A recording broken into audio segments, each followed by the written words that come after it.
what the city is talking about, the news that impacts you. Welcome to the Montreal Now podcast with Aaron Rand and Natasha Hall. Welcome to another edition of The Week That Was here on the iHeartRadio Network. I'm Aaron Rand along with Natasha Hall, and this week we'll cover these stories. Imagine having your home sold out from under you without even knowing it. That's what's happened at least 30 times in the Greater Toronto area. We'll speak to an investigator to find out more and how to protect yourself from having it happen to you. Who doesn't have a story or knows someone who has a story about their luggage getting lost? Well, I gotta say this one takes it to a whole other level. Their story about what happened to their luggage on their honeymoon, no less, takes the cake. Now, their ordeal might make you feel better about what happened to your luggage, or it might make you afraid to ever check a bag again. Madonna's just announced Celebration tour sold out in a matter of hours. But after the commotion over the exorbitant ticket prices died down, the online misogyny and ageism was only getting started. We'll take a closer look. But we begin with this.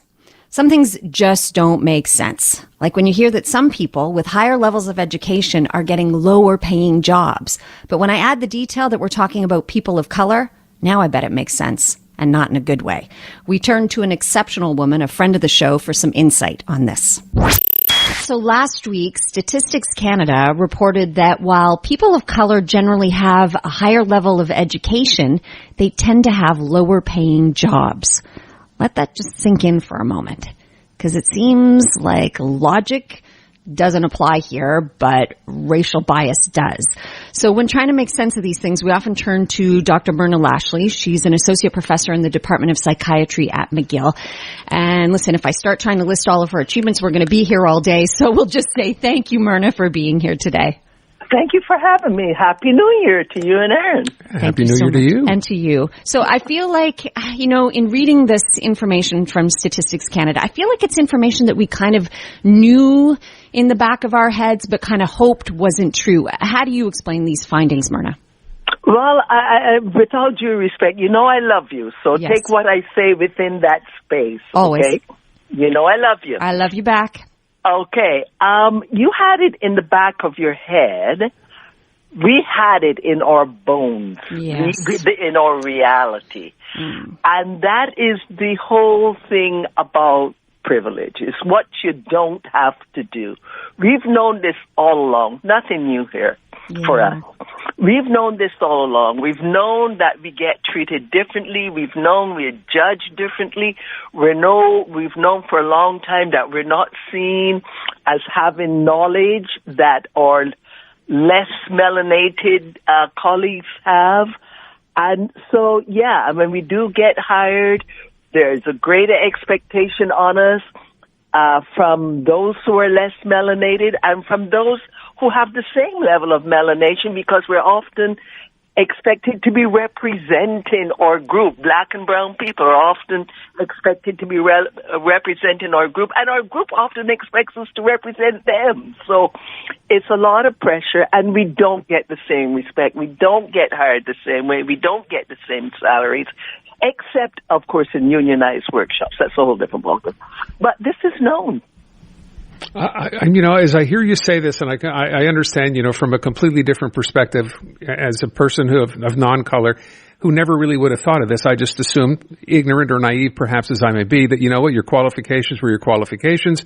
If that's what you had, you would get paid the same. I never saw that as an issue, and you're saying you've always seen this as an issue. So I'm a little struck by that. I would ask the question, though, and maybe it's unfair, MYRNA, to ask, have things gotten better at least over the years, or are we in the same place do you still think we were then as we are now? Oh, no, we've gotten better. Look, especially since the murder of George Floyd.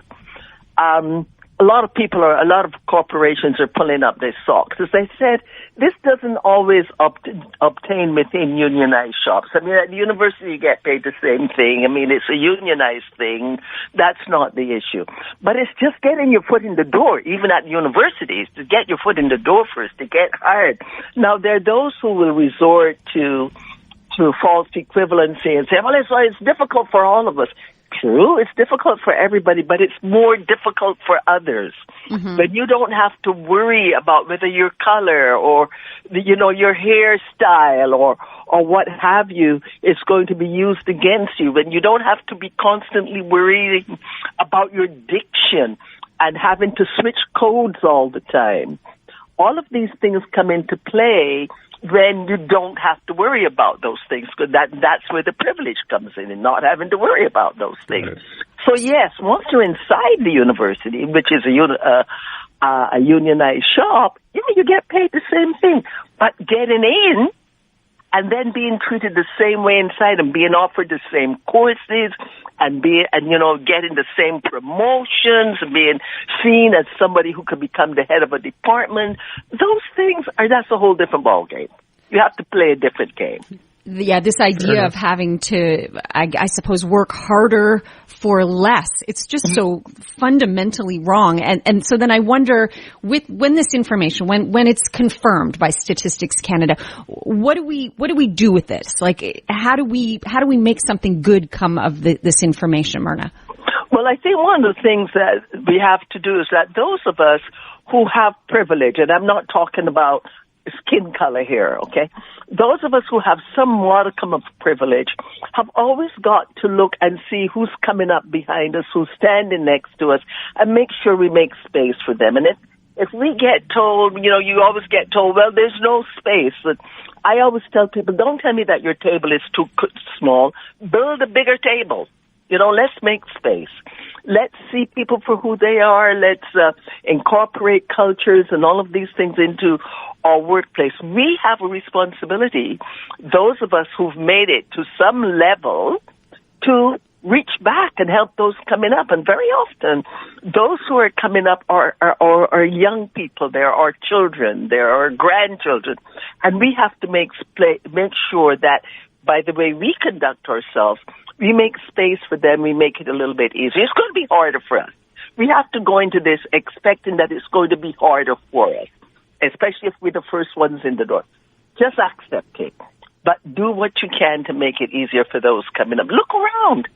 Look at your space. Who's in it? Who's not in it? And ask yourself, I know I'm here, but what have I done to help others, and what will I do to help others? I'm not telling you to give up your space. I would never tell you that.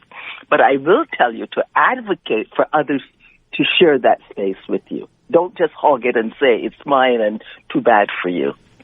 What kind of onus is on employers to create equity in the workplace? Oh, a big onus is on employers. And part of it has to do even with the interview process. Because the interview process is based on Eurocentricity. The questions that we ask, the way we expect people to respond, the body language we expect people to employ. We do not create culturally safe spaces. And we don't have the cultural humility necessary to create culturally safe spaces. Cultural humility means that you recognize that you don't know everything, that your space in society, being born above the line, have all these privileges, you don't know everything about everybody. So you need to know that. You need to learn what you don't know, and then you need to employ it. And do the right thing. And only then can you create a culturally safe space, by recognizing that you don't know. And here's the thing, and I tell everybody this, it's not up to you to say, I've created a culturally safe space. It's up to the person with whom you're interacting to tell you, you know what, I feel culturally safe with you. I feel comfortable with you. I feel that you're hearing me. I feel that the questions you're posing to me in this interview are really questions that are there to help me get the job. Not to give me a job I don't deserve, but to give me the same equity, the same chances that you're giving to somebody else. You may have to phrase your question a little differently. You may have to realize that the fact that I'm not looking you in the eye doesn't mean that you can't trust me, or that I'm a thief, or that I don't know what I'm doing. But recognize that maybe I've been brought up to believe this is a sign of respect, that I don't look you in the eye. I was brought up, don't do that. Or, or you may need to understand that I'm afraid, I'm anxious because I've been to so many damn interviews and, and get asked questions that have got nothing to do with me. I was at an interview and a few weeks ago, and somebody started talking to me about, do I know this person from Barbados? I'm going, what are you talking about?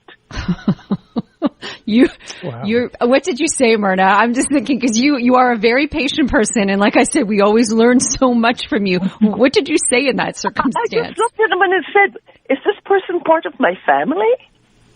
Why would you think I would know them? Right. I said, is this person part of my family? And the thing is, I wasn't looking for a job. I don't need a job. They wanted to talk to me about something, about whether I would do this thing for them, so we went through the interview process. And they spent all their time telling me that they'd been to Barbados and and did I know this person? All right. And yet, Myrna, you don't get discouraged. You know how much work there is still to do, and you help us do the work. As always, your time is so appreciated. Yep. You're just, I worship at the altar. We both love having you on, just so you know. We do. I love talking with you. Thank you so much for your time today. Thank you for having me. All Bye. Right. There you go. Bye. Bye-bye. That's Dr. MYRNA LASHLEY. She is she's an associate professor in the Department of Psychiatry in McGill. Wow. Informative, interactive, and always interesting. This is Montreal Now with Aaron Rand and Natasha Hall. Imagine having your home sold out from under you without even knowing it. That's what's happened at least 30 times in the Greater Toronto Area. We'll speak to an investigator to find out more and how to protect yourself from having it happen to you. This is kind of a crazy story. I was watching the news the other day and saw this and kind of did a double take thinking, okay, well, I guess these kind of stories happen. Someone apparently in Toronto had found out that their home that they owned and lived in had been sold from under them, and they had absolutely no idea. Now, I thought when I saw it, as I said, this was kind of a one-off. Once in a blue moon, right? It could happen. Right? Something happen. No, it's happened not once, not twice, but apparently at least 30 different times in the Greater Toronto Area. This is wild. This is crazy. Brian King is president of King International Advisory Group and investigating exactly how this is happening and perhaps why it's happening. He's on the line right now. Mr. King, thanks so much for your time this afternoon. Yeah, thank you. Thank you for having me, Aaron and Natasha. Let's begin with, first of all, the basics for how this does happen. What are the people who are ripping these people off do? Is there a standard sort of a ploy here? Yeah, it's pretty organized. These people know what they're doing. They have some experience at how real estate works, and quite frankly, they're able to sell a house out from underneath a homeowner. Typically, when someone is away for a period of time, they can do it. And in the particular circumstances that you're seeing in the media right now, not only did they sell the home, but they sold the home to an unsuspecting buyer who renovated afterwards. And additionally, all of their furnishing was stolen and sold and gone from the house as well. So it was one of the more severe cases that we've seen. Okay, walk me through one scenario, because I'm still trying to grasp this. Someone discovers that someone is away from their home. Do they pick a particular neighborhood, or is this done at random from what you've seen? No, it's not done at random. These people do a lot of research. They do information gathering before they strike a home, and typically they're looking for a home with a high equity value. In other words, no existing mortgages on it, so the return will be higher, or a low mortgage, first mortgage with considerable equity. So they're typically looking at a home that has been owned by one particular homeowner for a number of years, and then they target it. They're well organized. They know.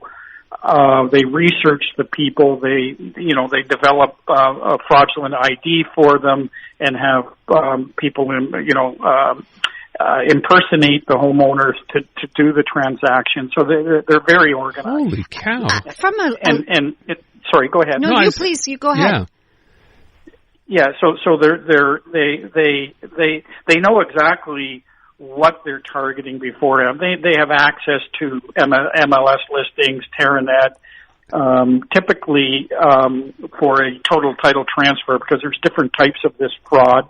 But for a total title transfer, that's where they actually sell the property as opposed to just putting a fake mortgage on it.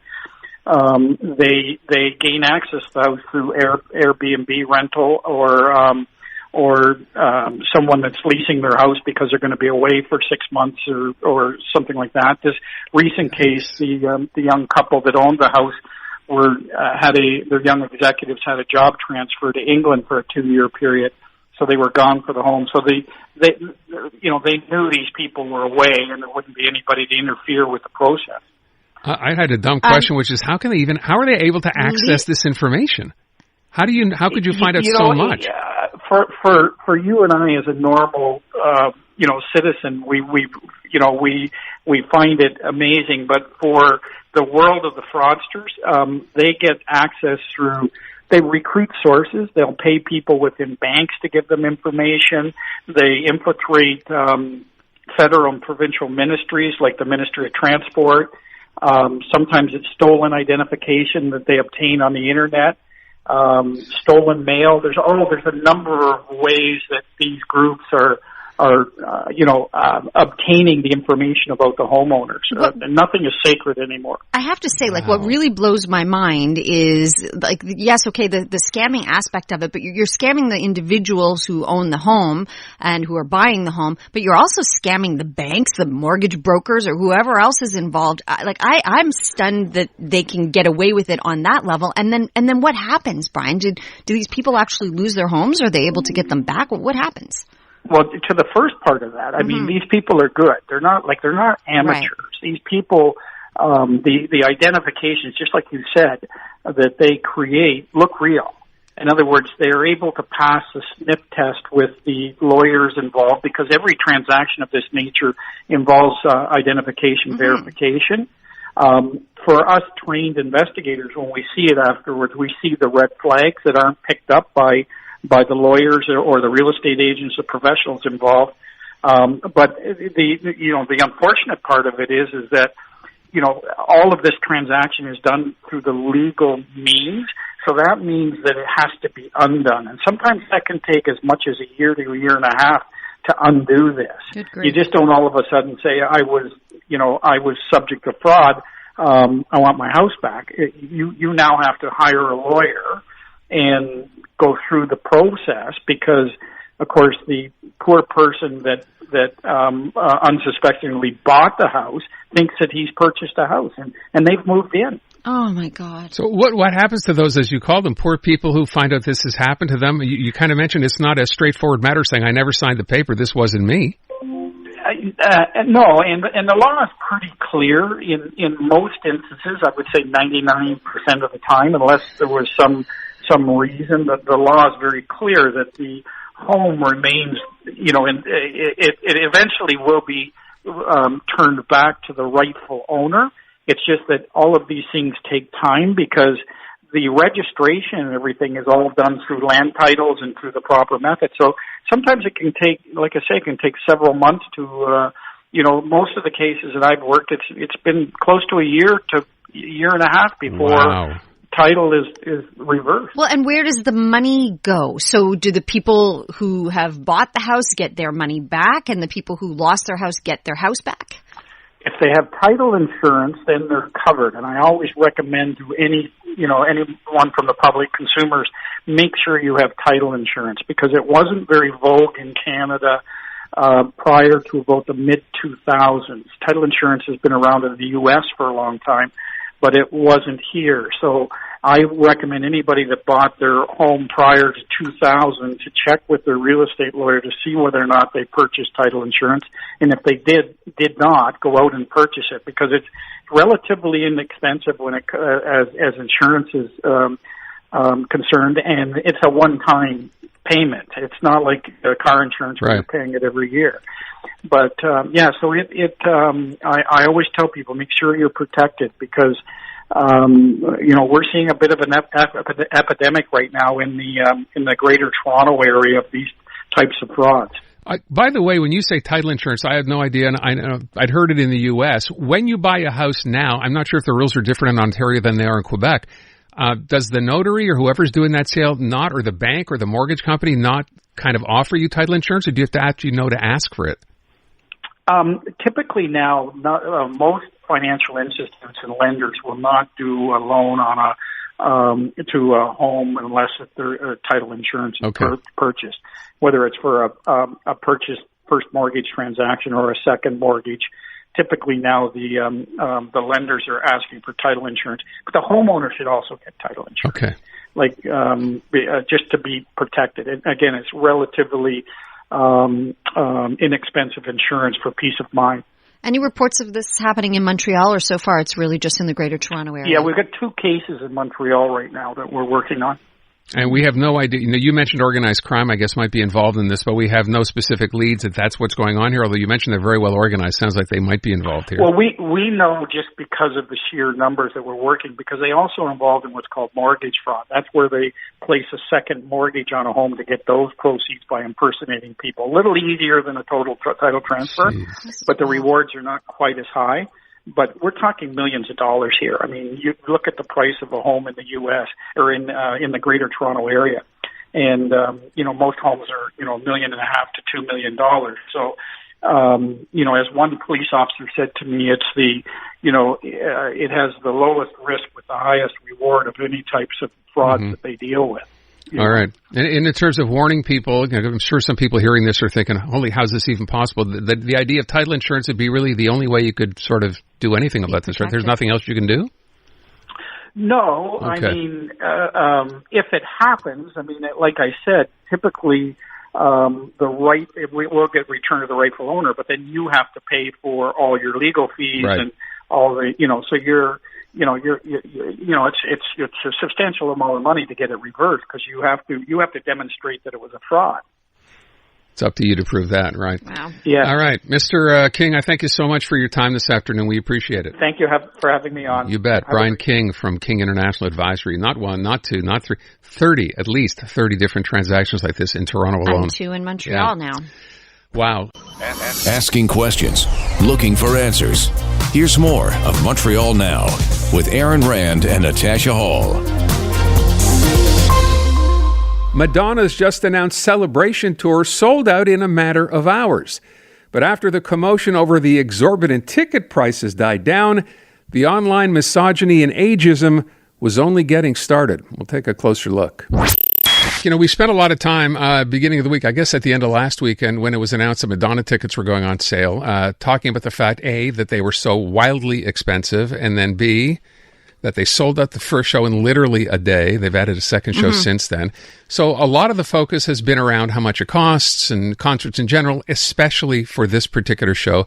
But now, something you brought this up to me today that I had not seen with respect to Madonna herself. So I had been seeing it myself online, just really ugly, ageist criticism that goes beyond just sort of making fun of how someone dresses or how someone looks. It's just actually kind of despicable. And then I happened to fall upon TOULA DRIMONIS' article. So she wrote about it for Cult Montreal, just basically that it's the way we treat her, we would never treat any of our male pop stars or rock stars. Yeah, and let's be honest, there's plenty of them who are older, as old or older. Talk about the Stones who tour almost every other year. No one would think to say that about them. And we might crack jokes, and as TOULA points out in her article, we'll say things about Keith Richards outliving us all, but it's more about his drug use. It's more about him looking decrepit, more than making fun and how dare she continue to still exist, never mind try to look young and be sexy, right? Somehow that is verboten. You are just not allowed to do that as a woman who's aging. At the advanced age of 64 in the case of Madonna, right? So we wanted to speak with TOULA. She joins us now. She is a writer and columnist for Cult Montreal. Thanks for your time today, TOULA. Thanks for having me. I love how you started this article, which is that you basically had no intention of writing about Madonna. You're not a diehard fan, but you felt compelled to. So tell us why you felt compelled to write. I absolutely was being honest about that. I mean, I was just going on, minding my own business, focusing on other stuff. And basically everything that I saw on social media kind of compelled me to write about it because, as you just mentioned, a lot of the comments that I saw were just extremely misogynistic, ageist, just really uncalled for. There was no reason for people to be this nasty. They were comments about, grandma should just stay away from performing, the Geritol tour. She looks, I don't know, Piers Morgan was making some god-awful comments. I mean, I guess he no longer is interested in talking about Meghan Markle. So all this, it was ramping up, and it just really started to bother me. And I suddenly decided I'd put aside whatever else I was working on. And I said, you know what, I need to write this for this week's column, just to kind of point it out and to push back a little bit so people understand it's not okay. It's not okay to, this is someone who's extremely successful. One of the, I don't know if she still holds that title, but as far as I know, up until a few years ago, still was the best-selling solo female performer. She has a 40-plus career, unbelievable hits, whatever you think of her. And I'm not a diehard fan. This woman has an accomplished career. No one sticks around for that long without doing something right. I was going to ask a dumb question like why you think people are doing this. And as I said, when it comes to male performers, there are plenty of who are as old or older, as I said, than she is. Mm-hmm. Why this, or is this just every time? And it doesn't have to do just, I know this is about ageism in her case, but all female performers get this kind of thing?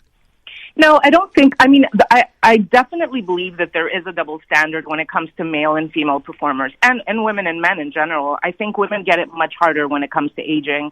The comments just appear to be easier, kind of thrown around. Mm-hmm. But in Madonna's case, I do understand that a lot of people, and I did focus quite a bit in my column to make it clear that I understood this. For some people, they keep claiming, it's because of the way she looks. Like she's altered her appearance far too drastically with plastic surgery. And I understand people's discomfort with that. Like I look at her and I also miss her old face sometimes. Like she doesn't quite look like herself. And I understand people feeling uncomfortable about that. But at the same time, I do feel I have empathy for her and all female performers because I feel that women in the spotlight really can't win. If they allow themselves to age naturally, go with the gray hair, allow the wrinkles, they will be vilified and they'll be mocked and told, she doesn't look anything like what she looked like.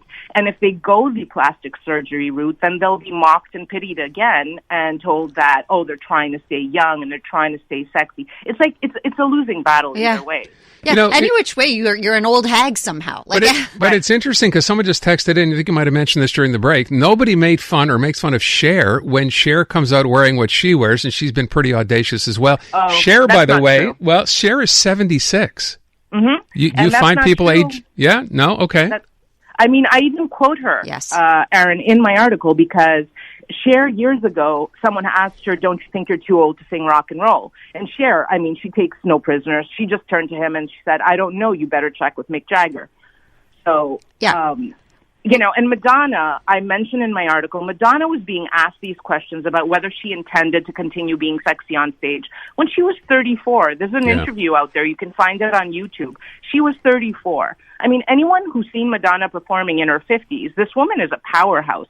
And again, I say this as someone who's not even a huge fan of hers, but you can't look at her performing and not see that physicality, that incredible, the woman is in incredible shape.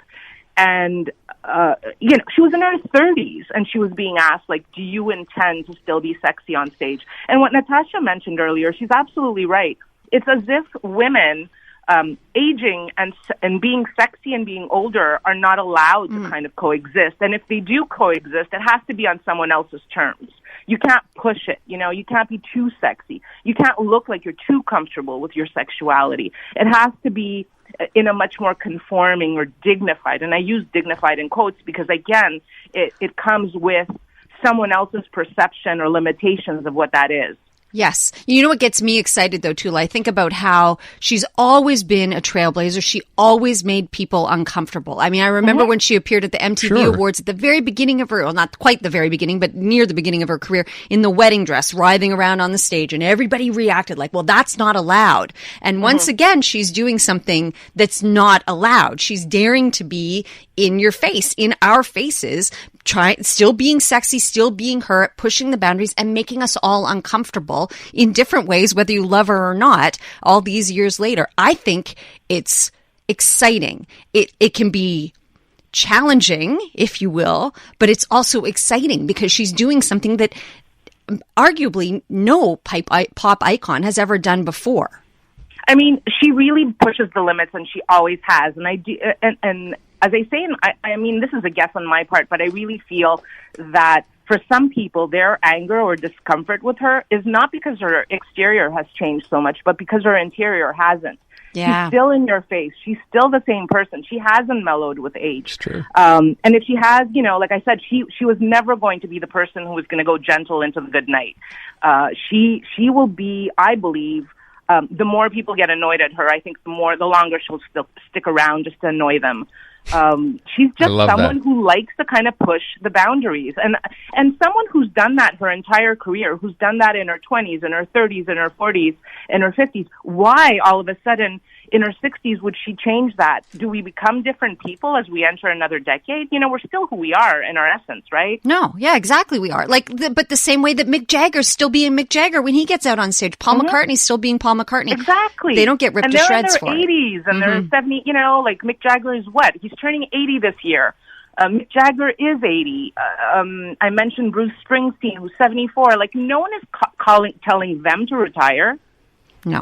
I think fair points. Oh, no, I completely understand what you're saying. It's sad, of course, when people feel they need to do this. And, of course, women, I think you're right, take a lot more of this than men do. So I don't get it. And, I think something you said is probably the most important part of this. This is not her assuming a new personality. This is who she's always been. Yeah. This is her shtick. Why would you think it would change? Different? Yeah. I love it. I love that we're talking. I think people have less tolerance, maybe, perhaps. Like, as you get older, maybe people have the perception that you're supposed to slow down, you're supposed to be more dignified, you're supposed to age gracefully. And again, I'm using a lot of air quotes here as I'm talking. Yeah. Because I feel that, again, all of these definitions of aging, implies a certain amount of criticism or limitations from other people. This is not someone who's ever taken her cues from mainstream society about how she's going to act. Why would she do it now? Good point. Exactly. Hey, TOULA, thank you so much. I appreciate you taking the time to come on with us today. Thanks for having me. You bet. TOULA DRIMONIS. I love that TOULA wrote about it, and I love that we're talking about it. Like, call it out, man. And let's all hail Madonna in one way or another. Who's going to be joining us, by the way, in studio? No, I'm afraid not. But I want to just read a quote quickly from TOULA's article, but a quote from Madonna. She says back in 2016, people say I'm controversial, but I think the most controversial thing I have ever done is to stick around. She makes people uncomfortable. She's not going anywhere. Good for her. The stories in the news that are worth your time. Montreal Now with Aaron Rand and Natasha Hall. Who doesn't have a story or knows someone who has a story about their luggage getting lost? Well, I got to say this one takes it to a whole other level. Their story about what happened to their luggage on their honeymoon, no less, takes the cake. Now, their ordeal might make you feel better about what happened to your luggage, or it might make you afraid to ever check a bag again. So here's the story. Saw this the other day and thought to myself, there's been a lot talked about, of course, during the course of the last little while over the holidays. The mess as far as airports and airfares or rather airlines are concerned. And then we saw bags just sort of disappearing. This goes back, I think, even before that. And then it came up again. We thought that mess had been cleared up. You've seen those pictures where you walked into a terminal and thousands of bags are scattered all over the place. That's kind of what happened to our next guest, but it's really what happened after that gets really interesting. So NAKITA REES is from Cambridge, Ontario. She, along with her husband, I guess, were told their luggage was lost. But wait till you find out how we got to that part. NAKITA, thanks so much for being here. Thank you so much for having me. Where were you guys going originally? From where to where? We did our honeymoon, so we spent 2 weeks in Italy and a week in Greece, and then we came home from Greece and had a bit of a stopover in Montreal where we rechecked our baggage, and then we were flying back to Toronto. Okay, so when you got back to Montreal on the way to Toronto, where were your bags? Did you know? We had both of our bags when we stopped in Montreal, and when we rechecked them, we didn't have the one when we landed in Toronto. So your bags made it safely all Across the way from ocean, overseas to Montreal, and then somehow here in Montreal we managed to colossally mess this up. Yes. Okay. I think that's an apt description too, by the way. As far as you know, what happened then, NAKITA? Because you had an AirTag tracker on this bag, right? Yeah. So after about 11 days, it moved to what we now know is their warehouse main processing facility. And then but it was October 14th, we noticed there was movement from that area to Etobicoke. So we were really excited because we were like, oh, our luggage is coming to Toronto. This is going to be great. We're getting it back. And then we watched it go to a public storage facility. And we were like, maybe this is just like baggage overflow. We didn't really think much of it until it sat there for 3.5 months. Well, hold on. We were like, you went to, where was the baggage overflow? Still in Ontario, in Etobicoke, or was it in Montreal? So the baggage overflow was in Montreal, which we know now. At first, we didn't know it was there. We had no update with the Premier Canada. But after doing our research, we know that's what that building is. And then we thought move from that warehouse to a storage facility, a public storage facility here in Etobicoke. And at first, we thought maybe that's Toronto's overflow. But we soon found out that it wasn't. Okay. And you got, in the meantime, you're like making calls and you're saying we can see where our luggage is, and you also managed to get compensation, which feels like a minor miracle unto itself. Tell us about that. Yeah. So my first email to Air Canada with screenshots was actually October 14th. I said, hey, my luggage has moved. I have heard nothing from you. We have a problem here. Why is it leaving your facility without you knowing? Like, that's not okay with me. Right. I'm like, it left your facility in someone's hands. So our first thought was it stolen? And the fact it was able to leave an Air Canada facility without them knowing was a big issue to me. Can I ask a dumb question here? Yeah. You have an air tag, so you actually can see your bag moving. When you called Air Canada to say, hey, this is what I've seen, did they have a clue where your bag was or what it was doing? No, because unfortunately, all of the bag reps they live out of country, they live globally. So all they do is take your case number, put it in the system under World Tracer, and they see what I see from home. So they were like, God. Okay, well, it's in search still. And I'm like, but it's not in search. I've watched it move. Oh, man. I got nowhere. I called them about 7 times, in which I got nothing. Okay, and then Natasha mentioned ultimately, though, you did get compensation. How did that work? So they titled it as lost and said, we're e-transferring you the compensation amount. If we find it down the road, we'll contact you. I didn't sign anything. I didn't really even have an option because I have direct deposit. So I was like, oh, okay. Okay. How much did they pay you for that? It was $2,200. It's their maximum. Oh, for one good. bag? One bag got you $2,200 per passenger. Yeah. Okay, no so kidding. I mean, listen, at least there's that. That's the the positive. But how frustrating that you're still like, no, but my bag is there. I'm following it. I know it's there. Can you get it to me? It did actually finally make its way. So it was going to be donated to charity, but you actually in the end got it back somehow. What happened? So we went to the storage facility ourselves and started to kind of like walk around. Luckily, thankfully, he let us in because he might not have been able to because it is a public storage facility and we don't own a unit. But we explained our situation. He said, you know what, come on in, walk around, see if your tag and your bag's tag match up. It didn't the first time. The second time my husband did, that's when he found the storage facility like piled with luggage. So we got the police involved because we knew we were never going to be able to open that. So we knew we needed a warrant. In which when they did open it, they went through about 100 bags and said there were about four other AirTag trackers beeping, and they only got through about 100 and said there were about 400 more bags. And Air Canada, the first time the police contacted them, said it was our third-party baggage handlers. And then after they looked through it, Air Canada then stated it was actually owned by charity and our luggage had been donated under legal means. It's the most unbelievable story I've ever heard. At the end of the day, so now you know where your bags are. What ended up happening to your bag? To be honest with you, still to this day, I don't know. I haven't heard from Air Canada. My husband got a call on Monday from a manager of World Baggage, who still works for Air Canada, but he says they're third party. Mm-hmm. He apologized, and he's like, I don't know how far that's going to get. It probably is past that by now. But he's like, we have sent our guys to Ontario to our warehouse and searched through 1,200 bags and found yours. He said, you are a high-profile case, so I was put on the matter. And I was like, it took me to go to media to find my own personal belongings? And you still don't have that bag back? No, we have it. We got it Monday night. Oh, okay. And what condition is it? You know what? Everything was in there. Okay. It's in the normal condition, but they managed to find it in less than 48 hours, which I'm like, how did you find it in less than 48 hours? Crazy. But you couldn't find it in 4.5 months? Okay. NAKITA, keep the money. Yeah, I was going to say, you're going to send the money back?